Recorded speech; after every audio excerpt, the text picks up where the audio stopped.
feeling like a shark in a shrimp tank. Big fish, small pond in the shrimp tank.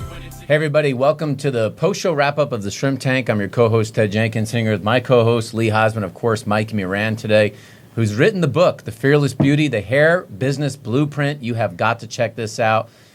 In fact, I think somebody who's going to be a winner here will actually get a free consultation from Mikey, which with the business that he's built, being one of the largest private hair label extension companies in the world right now, we learned a ton today on the Shrimp Tank. You have to go to shrimptankpodcast.com to hear the entire replay of we didn't even do a commercial break today. The information was so good. And as always, if you're loving the videos that are on here today, make sure that you click the button subscribe and also click that bell for notifications. You're going to get these little 4 to 6 minute nuggets in your mailbox every single week where you can hear some of the brightest and best entrepreneurs, not only around the city of Atlanta, but of course across the United States. Well, Ted, you know, that is part of our slogan, the brightest and best. And I will tell you, in 2021, we're sitting next to the brightest and best. There's no question this has been the best interview of 2021 for myself. And I was joking with our producer who has to work with me, Luke Hudson. I said, you know, for me to feel inadequate for the entire show that I'm sitting around someone so much more intellectual than myself, I'm going to go back and listen, Mikey, to this entire podcast, as I recommend that you do. But tell us about you. We talked a little about the hair extension company, but you do so much more. Kind of give our listeners a summary of who you are. If you like somebody that tries to do way too much, you're going to love me. Okay? I try to do a little bit too much. So obviously the book's coming out. That kind of, it was just an important part of my journey. So we do a lot with hair extensions. We private label. We build brands. So we do websites. We do branding. We help a little bit with marketing. We have an influencer marketing platform called Beauty Clout. We have apps with Shopify. Everything's related into beauty and kind of all together, and it all works together. But we basically just have a lot of fun here in business now that things are good. Mikey, you mentioned today, and obviously you built more than 1,000 websites on things like WordPress and Wix and other types of platforms. But for business owners that are starting, where are the biggest mistakes that they make with their websites, and where would they get ripped off out there if they talk to somebody and a business owner doesn't know what they should be looking for? Well, hopefully Wix is not one of your sponsors, but I definitely wouldn't build a website on Wix. Do not do Wix. Do not do Wix. Starting off on the right platform is actually crucial, and that's one of the biggest mistakes I see entrepreneurs make, is they'll get on Wix or they see some ads for Squarespace because their podcast talks about it, or GoDaddy, something like that. It's not always about the platform, guys. You have to think about with Shopify, who's a publicly traded company that is forced to make money at this point. They are forced to be excellent. You have to think about, you have the platform. That's your foundation, okay? So a house is not just a foundation. You have all these developers around the world building all these apps and plugins that are going to superpower that Shopify site, and that's what's going to make you successful. So starting on the right platform, definitely in e-commerce or Shopify. If it's more of like a blog style, definitely WordPress with great hosting. Do not get cheap hosting. I can tell if I go on your website and it's slow in that first half second. What does that mean, cheap hosting?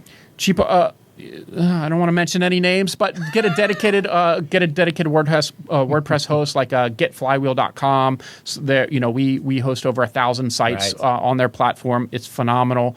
So hosting is really important. Where if someone might say, well, it's $10 cheaper a month to get on this, it can cost you that $10 with a slow website can cost you thousands in the near future. You know, Mikey, you talked again. I keep thinking back about your entire episode. I keep saying, please go back and listen to it because there's so much there. And this is just a short post-show video wrap-up. But you also talked about self-reflection. You talked about how you would turn the dial up on things in your business that you would get good results with, but you wouldn't crank the dial. You also would consistently check your quantifiable results. Can you explain why and how you've done what you did in that regard? Yeah, I think what happens sometimes is you're going to do a marketing campaign, you're going to have a budget with something, and it's going to start performing well. I get excited. You guys get excited. We all get excited that something's actually finally working, because entrepreneurship, a lot of stuff just doesn't work. So you start getting these campaigns to start working, and then you just start throwing a ton of money at this. But that campaign might not be ready for you to throw all this money. So your return on investment for these campaigns will start to really dwindle. Now, the Facebook algorithm has come a long way over the last couple of years, and it is designed to make you money. So then you end up spending more money. But you have to just do so very cautiously. Take your time, watch it, and remember there are hundreds of factors involved with more than just, hey, I'm running Facebook ads. It's all the other things that you have going on that's going to make that campaign successful. Well, Mikey, so there's no question I'm going to be following up with you to hang out because I want to be around smarter people than myself, and that's what I recommend to all of our listeners. How do people get in touch with you?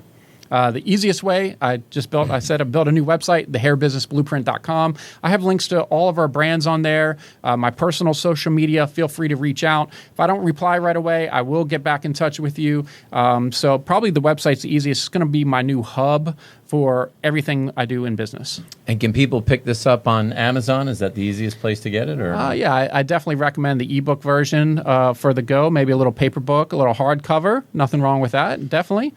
And what's the number one wig here in 2021? Is there a bestseller over the last year during the pandemic? Did people change it up and buy something new? Oh, that's a good question. It's actually, there's something called HD lace, which has become popular over the last couple of years. It's this real thin, real fine, not really made for the consumer. It's more made for movies and theater, but it has hit the consumer market. So it's really hard to get.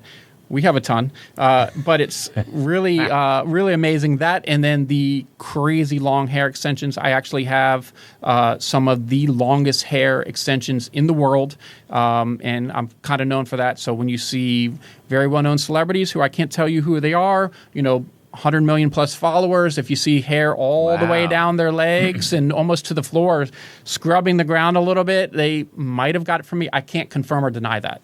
Could be Ariana Grande, right, Lee? We never know. You like that? That was a good one. She might have 100 million followers. Of course, if you have a single advantage in your business, right, this is the time to check out the Blueprint. Fearless Beauty, check it out. Great book, great discussion today. And if you liked what we talked about on this podcast and this post-show wrap-up today, check out the one about Sammy and Ben Amore. Talk about two brothers that graduated college and now have almost 30 vape stores all across the area of Atlanta. A really great story. Check that one out. And thanks for joining us on the post-show wrap-up of the Shrimp Tank. I've been feeling like a shark in a shrimp tank. Big fish, small pond.